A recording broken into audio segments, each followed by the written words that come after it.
Apple ran off, Jon Stewart, and I want to go back to a conversation that we were having last week about the difficulty that mainstream sports media is having finding young audiences and how they don't know how to do it. That the people in charge are old. The people in charge were not ready for any of this streaming stuff. The CEOs who met with the writers during the writers' strike didn't know what they were doing because the new age has arrived and they don't understand what's happening. And all the people in charge are old.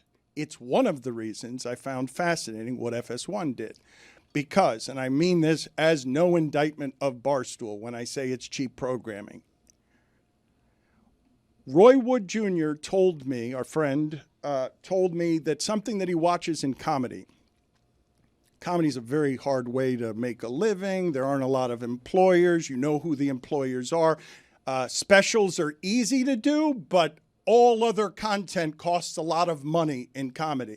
And keep in mind, this guy's been grinding, hustling, touring, trying to make a living, still has to grind, even though he's one of the famous ones, because it doesn't usually come with health insurance or employers. You're always a solo. You're an independent trying to find work. He told me that what he looks for on television and entertainment when he's looking to see where the money's gonna go in comedy is he watches sports programming, because he knows when that gets cheap, and it's super cheap usually, when that gets cheap, he knows that his industry is headed for some trouble. And what Fox just did is what ESPN is doing on ESPN2, where everyone realized during the pandemic, oh, we've been doing TV all wrong. We could just do it on Zoom, and we don't have to pay people $7 million since most of them aren't actually ratings people. And the thing that's smart about what FS1 did is it's not merely cheap.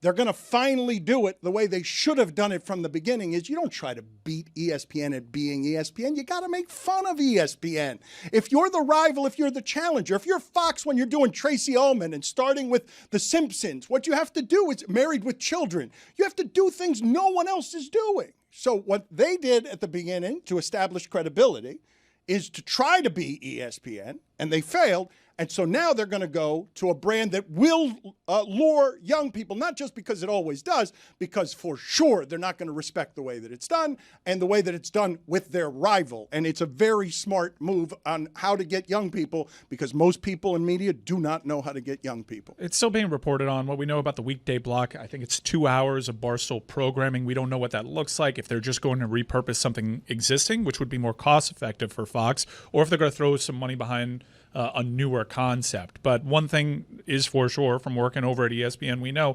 licensing these shows is usually more cost effective for these parent corporations than building out the studio, hiring around that, hiring writers, producers, talent, and the entire crew and the budgets behind that. So it's a smart move. I think it's an inspired move for a lot of the reasons that you outlined. And I'm pretty interested in seeing what Barstool does with the opportunity. Billy mentioned last week that, because you guys were talking to me, I was saying I'm just really surprised that content companies in general aren't better at making their own content. And one of the things that Billy said is that we've been doing this for years, that John Skipper tried to hire Barstool years ago, or not Barstool, but Big Cat and PFT, and it lasted one day. Billy, do you know the story of why it only lasted one day? Do you know the whole backstory on this? Because John Skipper was no better at attracting young people than anyone else. That's why he got us. Like, that's the reason we were hired, is because they needed to farm that out. They weren't good at doing it for themselves. Do you know why? Do you know everything that happened there? Like some of the backstory? I mean, I know what was reported is that there was outrage of the connection between the Barstool brand and ESPN. There were a number of on-air talents that were not comfortable with that connection and that relationship, and they spoke out against it. And then it was determined those people are more valuable to this company than the partnership with Barstool is, so we're going to end it. But the step that you're missing there on why it is that old people and old media doesn't know how to connect with young people is that, yes, all of those people were outraged and said so, but John Skipper did nothing about that. And then someone sent him a pumpkin that looked like a vagina that Barstool was using, and that's what ended it. And that's how you lose. Like, that's how you lose. That didn't hurt ESPN that they didn't get him. And it didn't hurt. I mean, it didn't help ESPN to have them for a day. And it didn't hurt at all Barstool or pardon my take, help their brand. that they were too hot for ESPN. It's the reason it happens. It's a bunch of old people in charge. Like you don't get to be in charge of any of these things that decide what's popular for young people unless you're old. You can't get that power young. Well, you know the inner workings of this topic more than I do. I admit that. But in this case, is it smart of Fox or is it desperation and cheapness? Because if you'd rather have on Big Noon, if you'd rather have Dave Portnoy than Nick Saban, that's ridiculous. You're wrong. But you could say that you're wrong, but they're picking up ground. And in today's age where the currency is, this is exactly why ESPN got Rush Limbaugh. Like, you get the guy who brings attention. You don't care. You do not care how you get that attention. It's Fox. What's the standard? Like, you don't care how you get the attention. You lost Skip Bayless. You've fired everyone else. The place has been a dumpster since Jamie Horowitz left, and it was a dumpster before he left as well. And now you bring in something that will at least bring you ratings. Okay, just answer this with one word, if you would. Who's better for ratings if you're a college football pregame show, Saban or Portnoy? I don't think that's a decision that they're making. It's not like, I mean, they have Urban Meyer there. I would, look, by all means, try to get Nick Saban next to Urban Meyer on Big Noon. But he's employed by ESPN in part because Corso was leaving, and that's where the offer came in. I think if you're looking for a comp, it's what McAfee brings is a crowd, is energy. Early in the morning, like what McAfee does really well, they lean into there.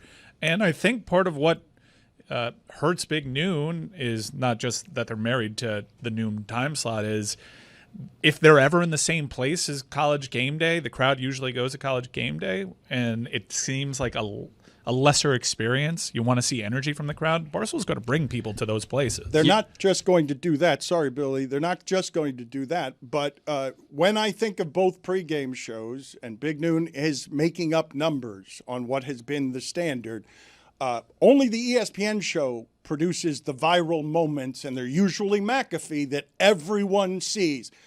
Fox has been able to make that climb without any of that. Like, they don't have any of the controversy, so they're welcoming the controversy. You're making it seem, though, like Dave Portnoy is like prime Howard Stern, and he's going to come on Big Noon and like turn it into like this circus and this zoo with like not safe for work content. Like, he's just going to come on and be himself. I don't think that it's going to have this like taboo impact that you think that they're going for. I don't know how they plan to use him. I do think he's going to be a little bit more reserved. I don't think he's going to do shock jock stuff, but I do think he's going to be able to have takes that you don't necessarily see on Network Fox.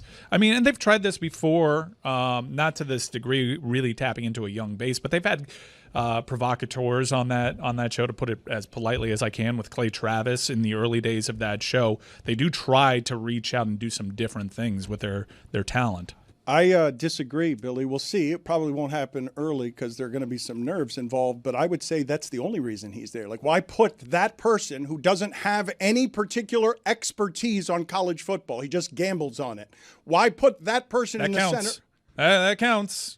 What is the reason? You think they're just putting him there for gambling? Like, why is he there? I mean, he's a huge sports fan, and when he has the opportunity to go on, let's take what Barstool produces usually, and I don't know where this falls into the Fox deal, but Barstool does a good job with their own traveling road show that goes to college football games with good, energetic crowds, and they put out great social clips. And Dave Portnoy's there. He's a sports guy. He just loves sports. He's not. I mean, he'll have some brash takes here and then, but ultimately that guy wants to talk about Michigan football. Yeah. He wants to talk about the Big Ten. It's actually right to the core audience of what Fox does. So he'll poke Urban Meyer because he doesn't like Urban Meyer, like. But it's not. What are you going to say the F word? Like what I don't. He's good at being controversial. You're not particularly controversial. Like it comes to him naturally. So I assume that he will understand that if he has to be there, he has to fit in, but also he has to make his worth known while there. Like McAfee found his footing for a while. Like it took him a couple of minutes, and it's going to take Portnoy a couple of minutes. But it's a strange thing to have in the like. Nothing like him has ever been on the center of one of these things other than Rush Limbaugh. There's nothing. Bill Simmons is a decent comp. No, but a politically polarizing person. Okay. Like, Bill Simmons is not a politically polarizing person, but that is a good comp, because if you think Simmons was there to just be a fan, I don't think Portnoy will be there to just be a fan. I think he will be there to bring attention, and he knows how to bring attention, and he's good at it, and he doesn't. And at this point, if he gets fired,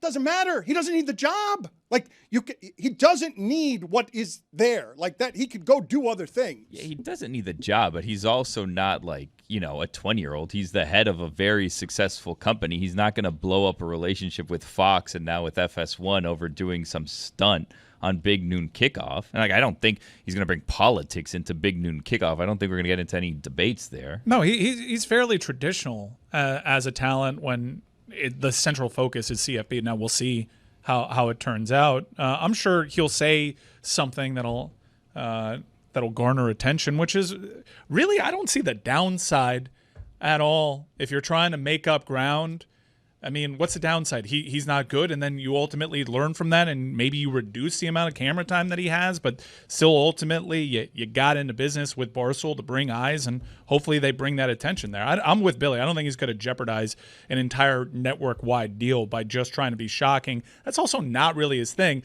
Whenever he's shocking pretty organically. It doesn't come off as a put-on with Dave Portnoy. I'll give him that much. Yeah, I was going to say, like, you could agree or disagree with what he says and what he thinks and believes, but he seems genuine in those. Like, it doesn't seem like it's a shtick or like an act that he's going on and saying things to be controversial. I mean, maybe he'll turn it up from time to time, but like it seems genuine. I don't dispute you guys. Like, this is the part that you guys aren't hearing me on. I don't think it's inauthentic. I think he gives off asshole on purpose, and he's proud of it, and he doesn't back down from it. Like, I mean, two peas in a pod. Game recognized game down. It's a mirror.